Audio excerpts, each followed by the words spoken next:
What's up, guys? Welcome back to a brand new episode. I'm your host, Disco, and today we're going to be talking about the 2024 presidential election. This time for the Democratic Party, their best case scenario or dream scenario, as I like to call it. So last time we did the Republican side. This time we're going to do the Democratic side.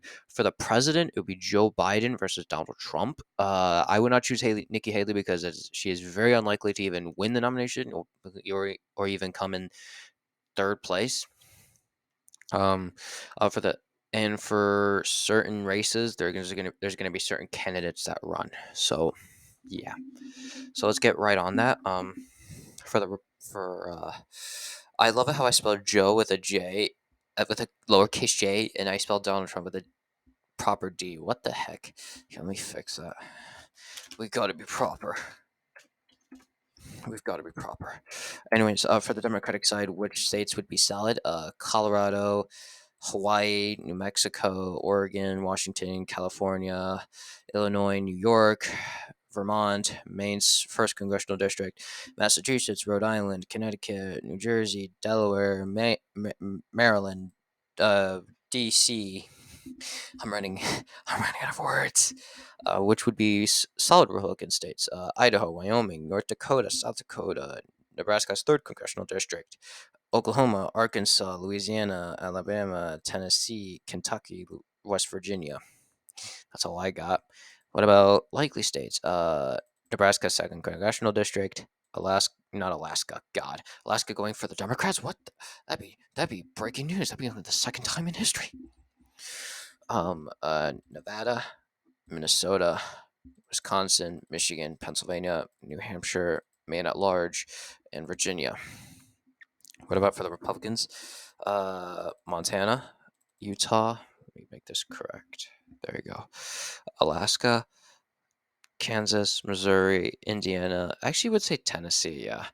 Mississippi, and South Carolina. What about lean states? Oh, and I forgot about Nebraska. Ohio, Iowa. Actually, North Carolina would be likely. Georgia would be lean, likely. This would be tilt. This would be lean. Texas would be lean, and Maine's second congressional district would be tilt. It would be the same scenario like in 2020, where Joe Biden would sweep all these states, but there's a huge difference this time. There are certain states that are more likely to go to Joe Biden than other times, and less likely. Florida would be likely for the Democratic Party, but would have been likely for the Democratic Party, but now it's still due to the Republicans' conservative twist. Uh, but yeah, what about for governorships? Republicans would keep North Dakota, Utah. Democrats would keep Washington and North Carolina, along with Delaware. In this scenario, they would gain Vermont and New Hampshire because these two governors would vacate their seats. Montana would be lean. Actually, if they vacated their seats, it would be likely because assuming their lieutenant governors would go. Because I know New Hampshire has a lieutenant governor that's Republican. And Indiana would be likely. West Virginia would be solid. Actually, would see these seats would be, and then Missouri would be tilt. What about for the Democratic Party in the Senate? What about them? What is going to happen? What shall be to be? First, Republicans would have the same solid seats. I do similar solid seats. I do not see that changing very often. Okay, just wanted to make sure my mic was in the right area. Okay. For the Democratic Party, they would gain. They would have Washington, Vermont, New York, New Jersey, Delaware. My deepest apologies. I thought I heard something and I needed to go and double check that. Anyways, where was I? Ah, yes, listing solid states for the Democratic Party. Okay. Maine, Massachusetts, Rhode Island, uh, Connecticut, Virginia, Minnesota, New Mexico, Hawaii, and California. Now, what are some other states? Likely for Montana. It would be likely for John Tester to win, along with Arizona's Kirsten Sinema or any other Democratic nominee. Nevada would be lean because of how its Republican twist. West Virginia would be tilt for the Democratic Party, while Pennsylvania, Michigan, and Wisconsin would be likely due to their swing. The presidential election and the legislative elections will be the tilt for each of the will be the tilt for them. In Ohio would be lean because Ohio has gone more to the right. Yeah, lean. Actually, Indiana would go tilt. They would need a strong enough Democratic nominee.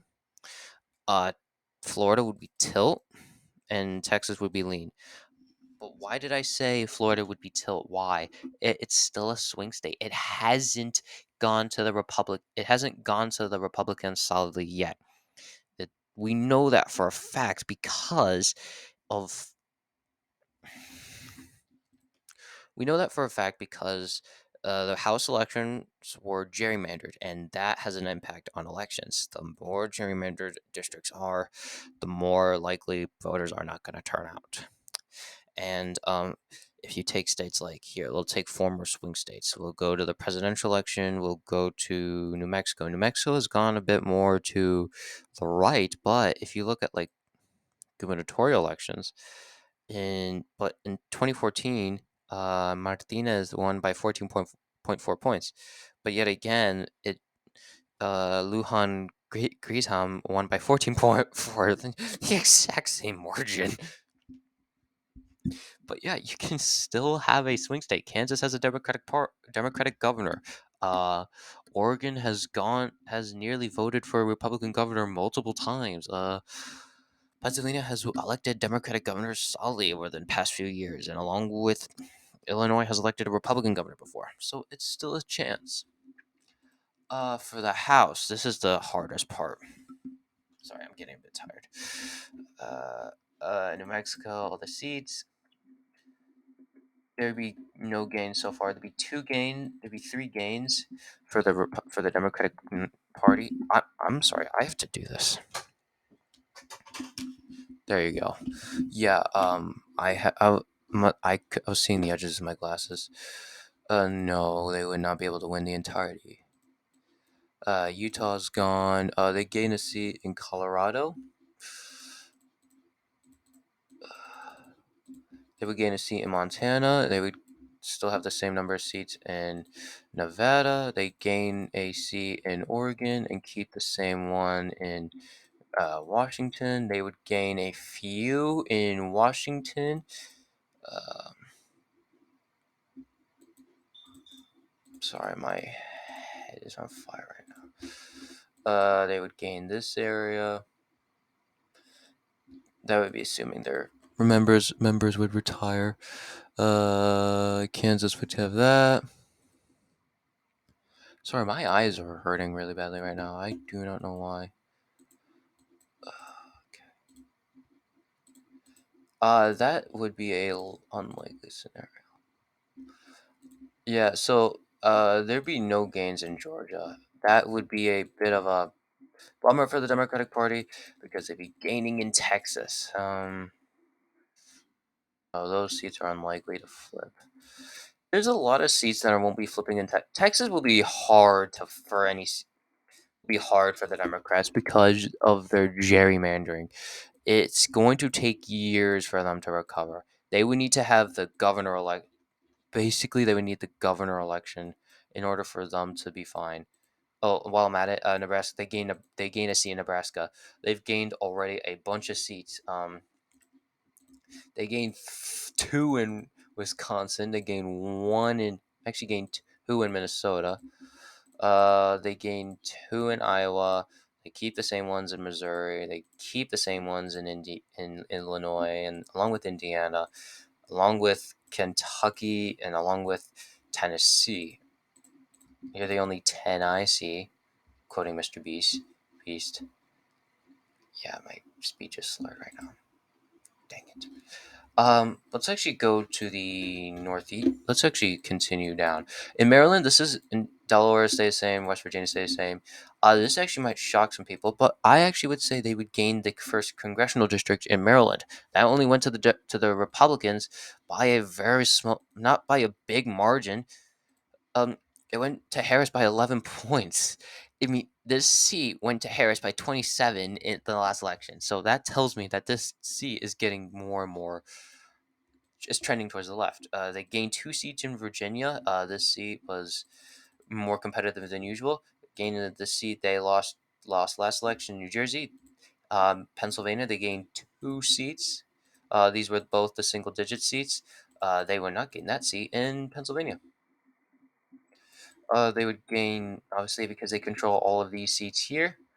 Um, I'm actually going to say they gained 1, 2, 3, 4, 5, 6, 7 seats in New York. That is a very unlikely probability, and very unlikely if that is ever the same. If that's so, Democrats have cracked 200. So, what does that mean? Well, that means certain stuff. Yeah, they have a shot. They gain a seat in South Carolina, but that's going off the probability that they'll probably gain a seat. Um, they'll gain a seat in North Carolina. It's still they're gonna gain a seat in North Carolina. It's the probability of which one. That's a bit. Hmm. So Democrats have gained a majority. So what is next? Well, they gain a seat here, and they gain a few seats here and there. It's only a matter of like which ones they gain, because there are some seats here that won't flip. That probably won't flip for a while. They gain one in Ohio, so what does that put their total up to? One, two, three, four, five, six. 6 seats compared to the Republicans. 1, 2, 3, 4, 5, 6, 7, 8, 9. And Democrats would gain one in Michigan. It's not so Democrats would have a 244 seat majority. Now, what is that compared to their current majority? 244 minus, yeah, minus 2. No, that's the wrong seat. No, my computer's not working with me. That'd be a 31 seat gain for their majority. Be a 26 seat majority, but that would be a lot for them. They haven't had this big of a margin since Obama was in power. So, and times were very different. I mean, like, if you can, here, I'll show you here, that this is a map of the current districts. But if you look at here, look how much red there is. Look at how much red there is and blue in the 2018 midterms. Now, let's look at 2006. Look at how much blue there is. Look how much blue there's. 233 to 202. Look at then. Look at now. Then, now. Well, then and then, but still. You look at the blue. There's a lot more blue. They gained 28 more seats, but they had a 257 majority. And so, yeah, there's more dark blue, and they get at a 10 seat at a 10 seat percentage point victory. But then look at all the red. Boom. This is a 242, 234.